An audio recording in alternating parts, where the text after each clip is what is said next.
इंसान को जो मुश्किलात आती है ना, अगर किसी शख्स को पता चल जाए ना कि ये सामने वाला पुल मैंने गुजरना है तो उस पार मेरी अपनी जायदाद शुरू हो जाएगी, तो वो पुल गुजरना उसके लिए मुश्किल नहीं रहता।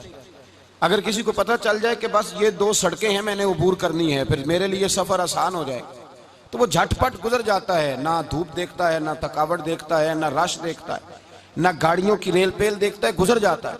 अल्लाह करीम ने फरमाया, बंदा मोमिन जान ले, अगर मैं तुझे एक मुश्किल दूंगा तो मैं तुझे कितनी आसानियां, चले सारे बोल दें, कितनी जी, कितनी अल्लाह ताला आसानियां देगा? 2 आसानियां। हम लोग अच्छा, जब हमारा जहन बन जाता है ना कमजोरी का, हमारा जब मिजाज बन जाता है मायूसी का, फिर मामला जरा हमारे लिए गंभीर हो जाता है। अगर हम ये जहन बनाए ना कि मुश्किल मेरे अल्लाह की तरफ से आई है तो वो मुझे आसानी भी जरूर अता करेगा, तो फिर अल्लाह जरूर ही आसानियां अता फरमाता है। और जो मुश्किलात जिंदगी में आती है ना, हजरत मौला अली शेर खुदा रदी अल्लाह ताला अन्हु का बड़ा खूबसूरत फरमान है। हजरत अली फरमाते हैं, जब तुझे मुश्किल आती है तो वो तुझे रब का पता बताने आती है, वो तुझे अल्लाह का पता बताती है।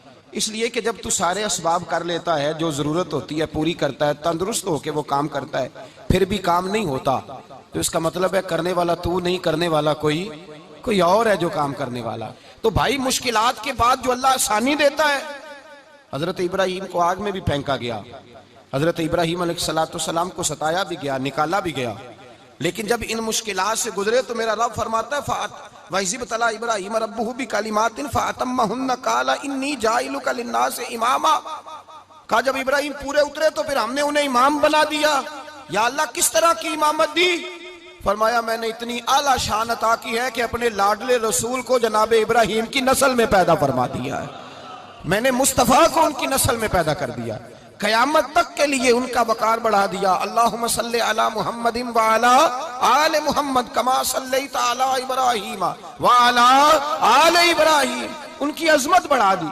इसलिए कि जब वो आजमाइश से गुजर करके आए, फिर जो आसानी दी, मेरे नबी पाक सल्लल्लाहु अलैहि वसल्लम ने दीन इब्राहिमी की बहुत सारी चीजों को रखा, कहा मैं मिल्लत इब्राहिमी पे हूं। जब कोई मुश्किलात को अबूर करके आता है, जब कोई तकलीफें सह करके आता है, उसके लिए जो अजर होता है, उसके लिए जो फिर अल्लाह कितनी जरा बड़ी तवज्जो कीजिएगा।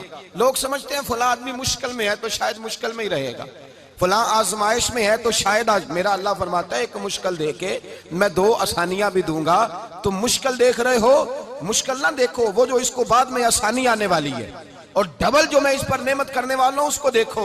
हजरत यूसुफ को भाइयों ने कुएं में डाल दिया था, और जब कुएं से निकले तो मिस्र के बाजारों में बिके, और फिर जुलेखा ने इल्जाम लगाया तो हालात बिगड़ गए, हजरत यूसुफ को जेल जाना पड़ा। कितनी कठिन जिंदगी थी, लेकिन मेरे मालिक को कुछ और ही मंजूर था। कुएं में गिरने वाले, बाजार में बिकने वाले, जेल में जाने वाले, इल्जाम लेने वाले जनाब यूसुफ को रब करीम ने उसी मिस्र का बादशाह बना दिया, अल्लाह पाक ने उसी मिस्र का हुक्मरान बना दिया। यारी तेरी सोना पर अजमैशा तेरियां अग, ये सोना परखिया जावंदा ही पहलो नाल अग्गां दे लग। इसके लिए थोड़ा सा जतन करना पड़ता, थोड़े कठिन हालात से गुजरना पड़ता, थोड़ी आजमाइशों का रूप देखना पड़ता। हम चाहते हैं कि हमें छेड़े कोई ना कोई तकलीफ ना आए, कोई आजमाइश, ये हो नहीं सकता मेरे भाई। नामी कोई बगैर मुशक्कत नहीं हुआ, 100 बार जब अकीक कटा तब जाकर नगी हुआ। हम चाहते हैं कि हमें कुछ भी दिक्कत ना आए, मुश्किलात ना आए, और मुश्किलात तो इंसान को संवारती हैं भाई, वो तो निखारती हैं। कभी पूछा करो जाकर के किसी गंदम के दाने से कि तू कहां से होके आया है, कहां से निकल के आया है, तो वो बतलाएगा कि बड़े मुश्किल मराहल से गुजरा हूं, और फिर अल्लाह ने मुझे ताकत दी है कि मैं इंसान के वजूद का हिस्सा बनाऊं। तो भाई कठिन मराहल, आजमाइशें, तकलीफें, ये इंसान को बड़ा इंसान बना देती, ये उसके लिए तरक्कियों का पेश खेमा होती। हमारे जवान परेशान हो जाते हैं, औरतें खास करके इस बात पे तवज्जो करें, वो बड़ी जल्दी गम ले जाती हैं, वो कहती हैं जाने मेरा कुछ होगा ही नहीं, जाने मेरा कुछ हो ही नहीं सकता। मेरे भाई दर्जनों और बीसियों लोग ऐसे हैं जिनकी औलादे नहीं थी, लेकिन नाम उनका उनसे भी ज्यादा है जो बड़े बड़े साहिब औलाद। हजरत ख्वाजा मोइनुद्दीन अजमेरी को जानते हैं आप लोग? नहीं, जो जानते हैं वो बोले जानते हैं जी। लो जी, काफी सारे जानते हैं, थोड़े जे रह गए मगर जानते हैं ना ख्वाजा साहब को। उनके किसी बेटे को जानते हो? नहीं जानते, नहीं जानते, नहीं जानते आप उनके बेटे को। हजरत ख्वाजा मोइनुद्दीन अजमेरी रहमतुल्लाह ताला अलैह के बेटे को नहीं जानते, लेकिन वैसे आप हिंदुस्तान में किसी आदमी को छेड़ के देखे, वो कहेगा मैं ख्वाजा साहब का रूहानी बेटा हूं। मेरे भाई यहाँ लोग परेशान हो जाते हैं कि औलाद होगी तो ये होगा, फलां होगा तो ये होगा। भाई ऐसी कोई बात नहीं। मेरे पास पैसे होते तो मेरा अब्बा बीमारी से फौत ना होता। जो मालदार होते हैं तो क्या वो बच जाते हैं? हजरत इजराइल उन्हें छोड़ जाते हैं? ओ खुदा के बंदे, तू कैसी बात कर रहा है? याद रख, ये जो आजमाइशें होती हैं, ये जो तकलीफें होती हैं, ये जो थोड़े से मुश्किल हालात होते हैं। हजरत यूनुस अलैहिस्सलाम की दोस्ती होगी हजरत जिब्रील अमीन से, तो जनाब जिब्रील मिलने आए। हजरत यूनुस अलैहिस्सलाम फरमाने लगे, जिब्रील मेरा दिल करता है मुझे उस बंदे की मुलाकात करा जो अल्लाह का सबसे ज्यादा इबादत गुजार बंदा है।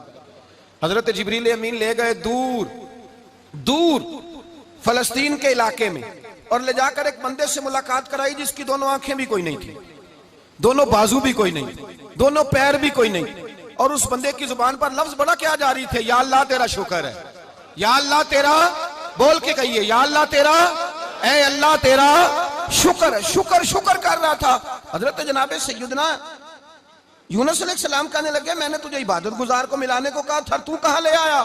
तो हजरत जिब्रील कहने लगे, या यूनुस, ये हर चीज जाने के बावजूद अपने रब की रिदा पे राजी है। इस वक्त दुनिया में नबियों के बाद जिससे अल्लाह सबसे ज्यादा प्यार कर रहा है वो यही बंदा है।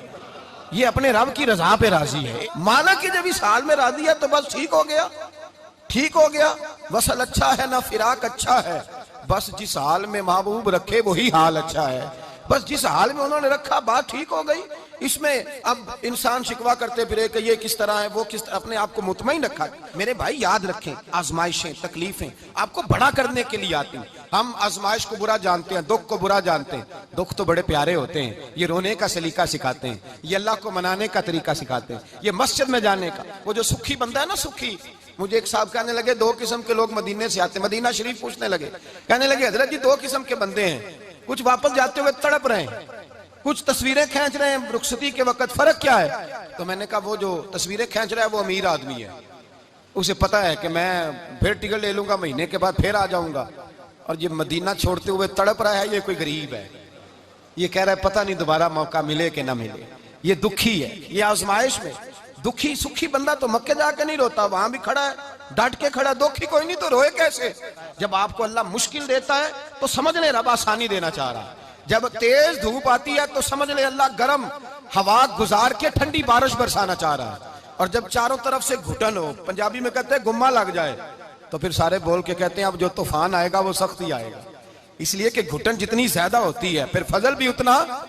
जिन लोगों ने तकलीफें ज्यादा सही थी रब ने इज्जतें भी ज्यादा ही अता फरमाई।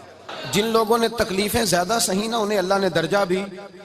हजरत बिलाल हबशी ने बड़ी तकलीफ सही, मारा करता था मैया, बड़ा मारते थे, इतना मारते थे कि मोटे, आपने कभी देखे हैं देहातों में मोटे मोटे मोटे मोटे पाए होते थे, चारपाइयों के मोटे मोटे मोटे मोटे बांध की चारपाइयां और बड़ी चारपाइयां काफर बिछा के बैठ जाते और हजरत बिलाल हबशी के पैर उनके नीचे रख देते, हाथ उनके नीचे रख देते, आग लोहा गर्म करके उसके ऊपर नंगे बदल लिटा देते।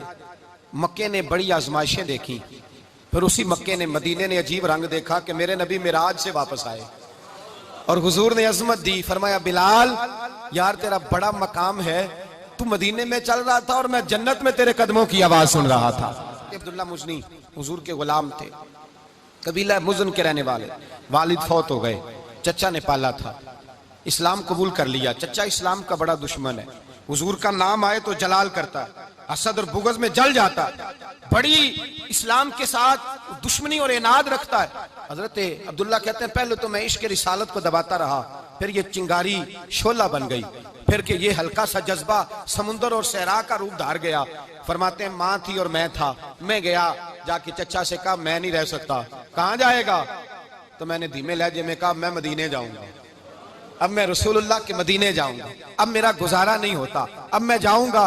कहते हैं चचा कहने लगा अच्छा तू वहां जाएगा, तुझे मैंने पाला, मैंने पोसा, वो मकान मैंने तुझे बना के दिया, तेरी जेब में जो पैसे हैं मेरे दिए हुए हैं।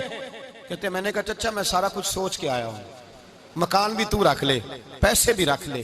कहते उसने हर चीज रखवा ली। जब पलटने लगा तो चचा कहने लगा जो कपड़े तूने पहने हैं ये भी मैंने खरीद के दिए थे। हजरत अब्दुल्ला फरमाते हैं मैंने वो कपड़े भी उतार के दिए, बरहना हालत में मैं माँ के पास गया और मैंने कहा अम्मा मैं पहले भी तो नंगा पैदा हुआ था, तूने ही कपड़े पहनाए थे, मेरा फिर बदन नंगा हो गया, कपड़े दे दे। कहते हैं 2 बीबियों वाले कपड़े अम्मा ने दिए, एक मैंने तामत बांध ली, दूसरा ओढ़ लिया और मदीने पहुंचा। कहते हैं जब मैं ठंडी रात मदीने पहुंचा तो काले रंग के हबशी गुलाम हजरत बिलाल दूध का प्याला लिए खड़े थे, हाथ में खजूरें थी, कंबल था। कहने लगे आजा आजा। मुस्तफा ने फरमाया था कबीला मुज़न से मेरा गुलाम आ रहा है, मैं सारी रात से तेरा इंतजार कर रहा हूं। हजरत जनाब सैयदना अब्दुल्ला रज़ी अल्लाह ताला अन्हु फरमाते मेरी मुश्किल आसान हुई, फरमाते मुझे मदीने में एजाज मिल गया, मुझे इज्जत मिल गई, हर आदमी मेरी कदर करने लगा। गोया बुजुर्ग कहते हैं कि हजरत अब्दुल्ला दुआ करने लगे कि ए अल्लाह तूने मुझे बड़ी शान दी है मुस्तफ़ा की गोद में, अगर इसी रहमत के छांव में मैं पर्दा कर जाऊं तो मेरी बात बन जाएगी। हजरत अब्दुल्ला का विसाल भी रसूलुल्लाह की गोद में ही हो गया।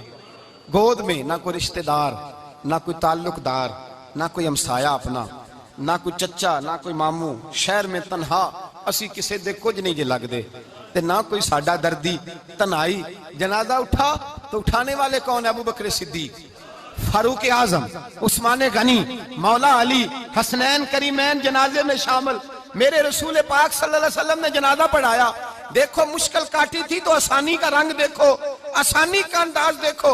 हजरत सैयदना अबू दरदा रज़ी अल्लाह ताला अन्हु इरशाद फरमाते मदीने में रिवाज था कि जब कब्र में उतारने लगते थे तो करीबी रिश्तेदार उतारा करते थे, पर अब्दुल्ला का तो रिश्तेदार ही कोई नहीं था मदीने में, कौन उतारे? फरमाया जब कब्र में उतरने लगे तो हजरत अबू बकर सिद्दीक और हजरत उमर फारूक उतर गए कि हम कब्र में उतारते हैं। रसूलुल्लाह ने फरमाया तुम बाहर निकलो। तुम क्यों कब्र में गए हो? बाहर आओ। कहते हम बाहर आए तो अल्लाह के रसूल अंदर गए। फरमाया कौन कहता है इसका कोई नहीं, मैं जो मौजूद हूं। कौन कहता है कोई नहीं? फरमाया रखो मेरे हाथों पे। कहते हैं हुजूर के दस्ते मुबारक पे रखा और बाहर खड़े हम रश्क करने लगे कि वाह अल्लाह तेरा आसानी देने का रंग, आसानी। इसने मुश्किल बर्दाश्त की तो रब ने मुस्तफा के कदमों में आसानियां अता फरमाई। पसे और हुजूर ने कब्र में रखा, नबी पाक ने। हजरत जनाब सैयदना अली उल मुर्तजा शेर खुदा करम अल्लाह ताला वजहुल करीम की वालदा हजरत फातिमा बिनते असद रज़ी अल्लाह ताला अन्हा, हजरत अली की वालदा, बड़ा प्यार किया मेरे नबी पाक के साथ। हुजूर इनके घर में रहे, इनके घर में परवरिश पाई। हजरत अली कहते हैं मेरी अम्मा पहले रसूलुल्लाह का ख्याल रखती, गुर्बतों के जमाने में नबी पाक का साथ दिया। मक्का मुखालफत करता तो जनाब फातिमा हुजूर का ख्याल रखती। फातिमा बिनते असद, बड़ा प्यार किया, बड़ी मोहब्बत की मौला अली की वालदा ने। हर दुख हर तकलीफ काटी लेकिन रसूल कायनात सल्लल्लाहु ताला अलैहि वसल्लम का साथ ना छोड़ा। और यहाँ तक रिवायात में मिलता है कि जनाब फातिमा तज़्ज़ारा जब ब्याह के उनके घर गई तो बाहर से सौदा ला के देती। हजरत फातिमा से बड़ा प्यार करती, बड़ी मोहब्बत, मुश्किलात में साथ दिया। जब इसाल हुआ तो फरमाते कोहराम मच गया मदीने में। लोग मिन्नतें करते थे कि हुजूर का एक बाल मिल जाए तो कब्र में बख्शिश का सामान हो जाएगा। रसूल पाक ने फरमाया जब जनाब अली की वालदा को गुस्ल दे लो तो कफन पहनाने से पहले मेरे पास आना। कहते हैं जब गुस्ल दे लिया तो अर्ज की हुजूर गुस्ल हो रहा है, कफन का क्या करना है? हुजूर अंदर गए, कमीज बदली और जो कुर्ता पहना हुआ था उतार के दिया। फरमाया वो अली की माँ नहीं मेरी माँ है, इसने मेरे लिए बड़ी तकलीफें सही हैं, बड़ी मुश्किल देखी है।